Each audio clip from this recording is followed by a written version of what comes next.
Hey guys, this is Andrew Richardson and Andrew Coyne here at the Braschow Jiu-Jitsu Academy, right in Sacramento for another fighter-on-fighter technique highlight. So I'm going to be talking about Robert Whittaker, and more specifically I'm going to be talking about his mix of karate and boxing, and kind of how he throws a lot of offense from his lead side.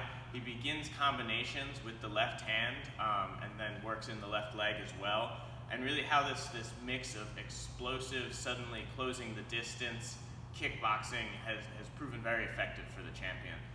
So the first thing to note with Whittaker is that he is orthodox and almost entirely orthodox. It's not common for him to switch southpaw, which is something of a rarity now when we talk about guys who are such successful kickboxers to stick so much to the right-handed stance. But from Whittaker's karate background kind of shows up in his kickboxing in that he kind of bounces in place. So from this bounce, Whittaker can hide his weight transfer and load up explosions. Very often he'll do this in the form of a foot replacement, which is where while I'm bouncing, I bring my back foot in and then I can push forward. Now, he's going to do this with a few different strikes. First and foremost, the jab. If you can hide that jab step in this bounce, in this foot replacement, you're going to be very successful in catching opponents off guard. So against opponents, Whittaker moves around, he bounces, jab.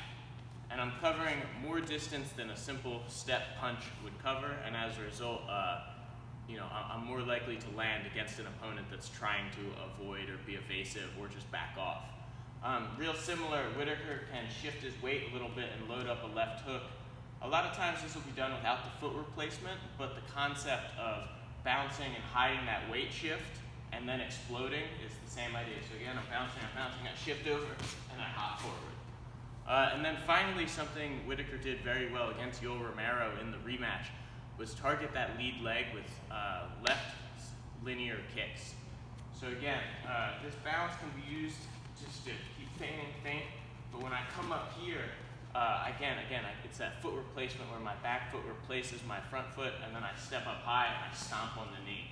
And this is something that Whittaker proved brutally effective in that fight. So one last time, I bounce, I step, I kick right into the knee joint, and ideally I get his knee to hyperextend, and at worst I kick into the thigh a little bit and maybe it hurts. So all these offensive tools that are long distance and come off his movement are what make Whittaker so special, and they can also be used in combination. You can throw 1-2 off instead of just the jab and really get into the deeper parts of Whittaker's game.